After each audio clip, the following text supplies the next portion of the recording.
Minha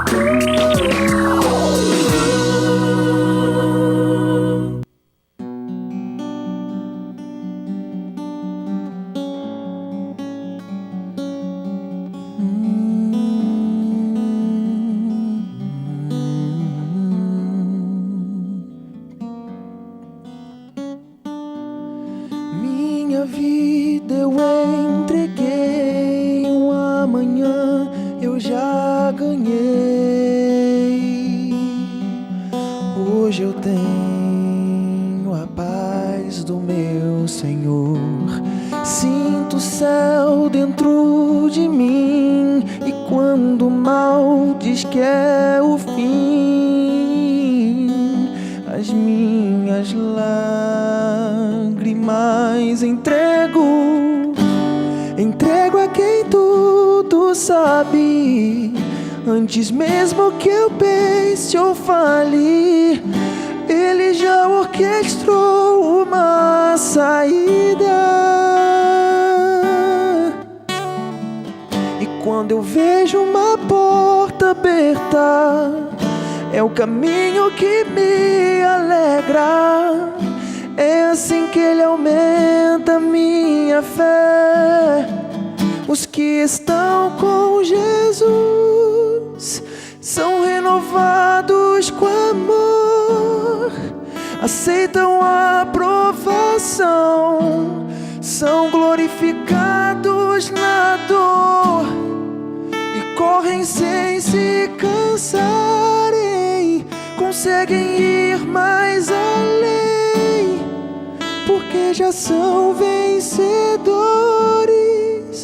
Aleluia, amém. Sinto o céu dentro de mim, e quando o mal diz que é o fim, as minhas lágrimas entrego a quem tudo sabe. Antes mesmo que eu pense ou fale, Ele já orquestrou uma saída. E quando eu vejo uma porta aberta, é o caminho que me alegra. É assim que Ele aumenta minha fé. Os que estão com Jesus são renovados com amor, aceitam a aprovação, são glorificados na dor e correm sem se cansarem, conseguem ir mais além, porque já são vencedores. Aleluia, amém. Os que estão com Jesus são renovados com amor, aceitam a aprovação, são glorificados na dor e correm sem se cansarem, conseguem ir mais além, porque já são vencedores. Aleluia, amém.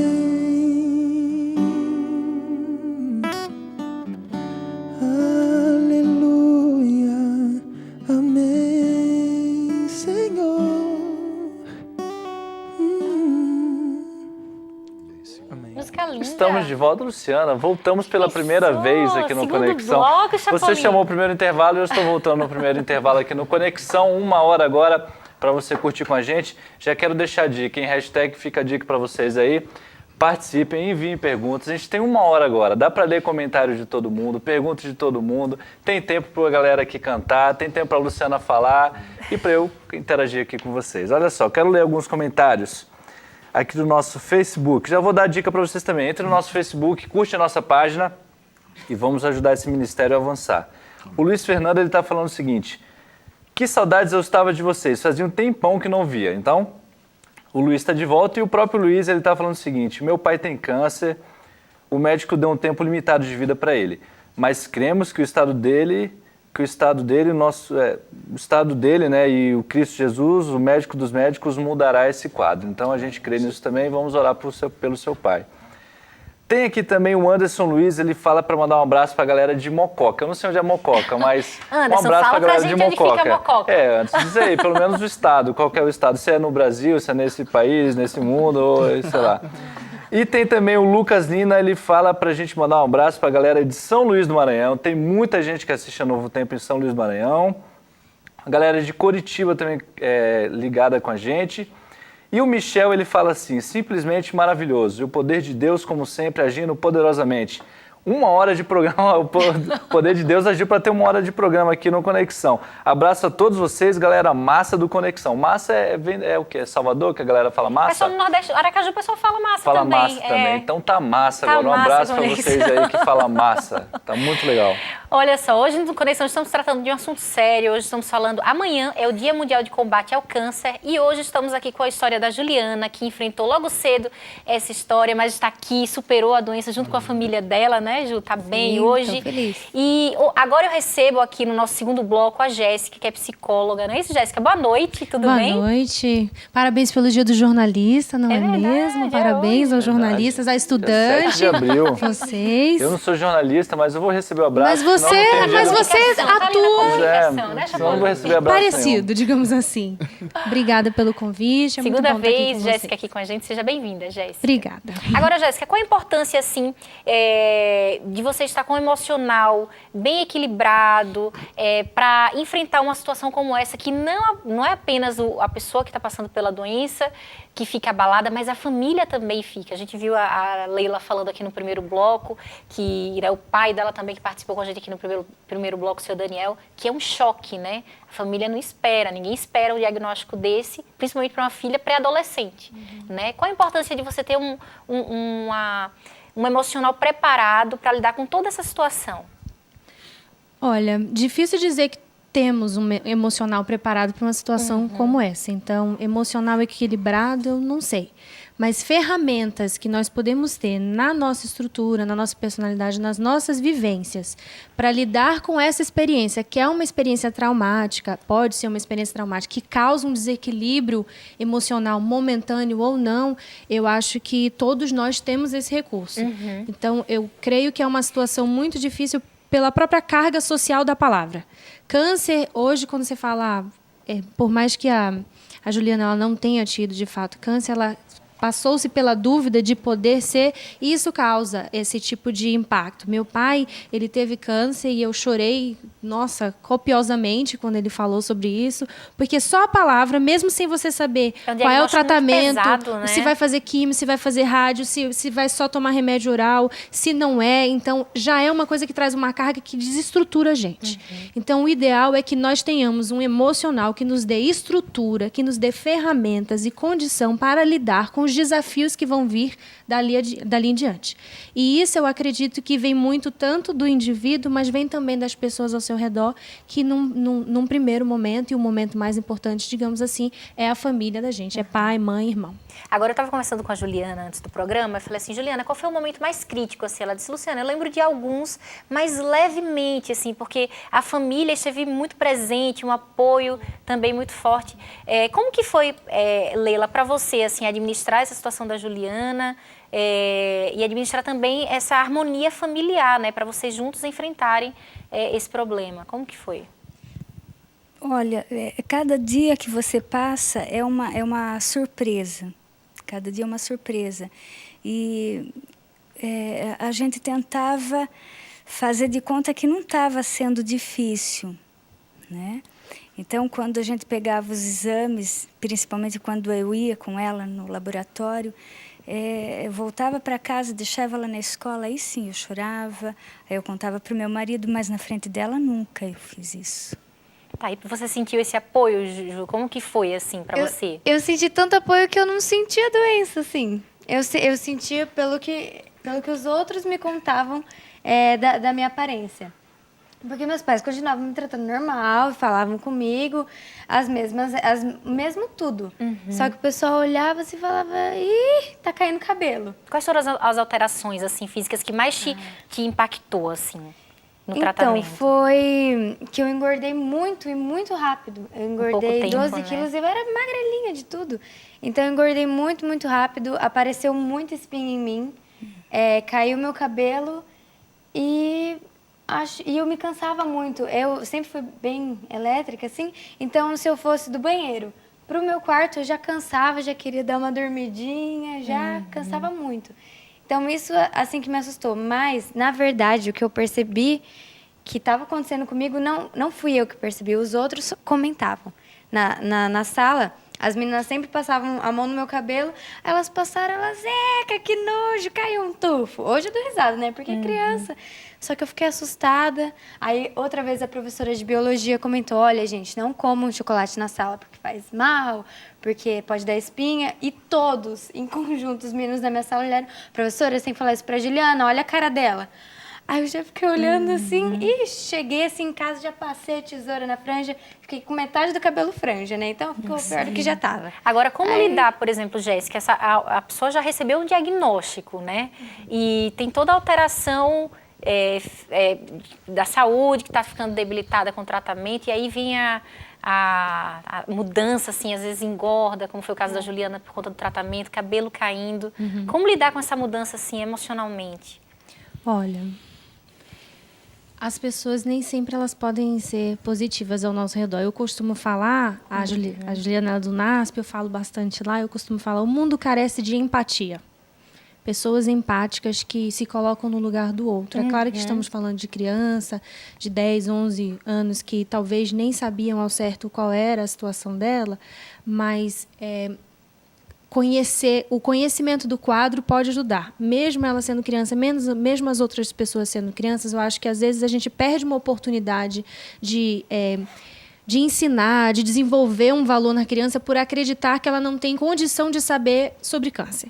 Quer dizer, mesmo uma criança, ela pode saber que existe uma doença chamada câncer, que as pessoas passam por alterações, que você pode ser amiga dela, você pode chegar perto, você pode ajudar, do que, digamos assim, piorar a situação. Então, eu falo muito isso porque eu acredito muito no poder da empatia, que é a gente se colocar no lugar do outro. E nós estamos vivendo numa sociedade que cada vez mais pede para você só colocar no seu lugar.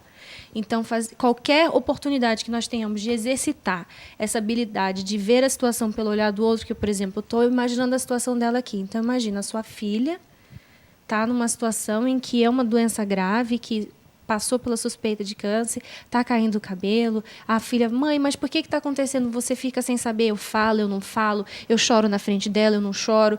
Então, assim, quando a gente se mobiliza, quando a gente faz esse exercício, a gente abre as portas para aprender com essa experiência da vida dos outros e nos tornarmos, quem sabe, mais capacitados, mais humanos, mais valorosos nas nossas relações uns com os outros. Agora, Jéssica, como que deve ser o comportamento dos pais quando percebem que, de repente, o filho está... Nesse caso, seria até um bullying, eu acho que dá pra gente colocar como um bullying, né? Uma situação dessa de doença, tá caindo cabelo ou espinha, alguma coisa assim. Como que o pai deve lidar com esse filho que, de repente, está com um problema desse e acaba os colegas da classe começam a zoar e tal? Como que deve ser o tratamento dos pais com essa criança em casa? Como que ela deve preparar o filho para poder se livrar dessas situações? Aí? Encarar essa situação, né?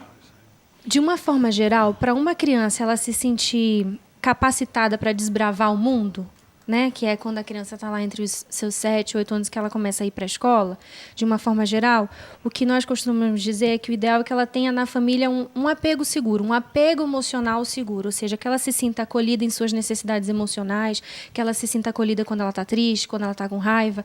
Então, eu diria que esse ambiente de ela vai chegar, é uma criança, ela vai chegar chorando, ou ela vai chegar sem saber, mas mãe, por que estão falando do chocolate sem entender? Então, cabe aos pais pegar essa criança, sentar, filha, nem todo mundo sabe o que está acontecendo com você, e acolher ela no sofrimento dela, nas necessidades e dúvidas dela, para que ela se sinta segura, amparada. Eu acho que agir com honestidade sempre é a melhor orientação, né?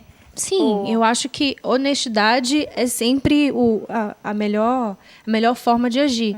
Sempre lembrando que O tanto de conteúdo que uma criança vai entender é diferente do que um adolescente vai entender, de um adulto e assim por diante.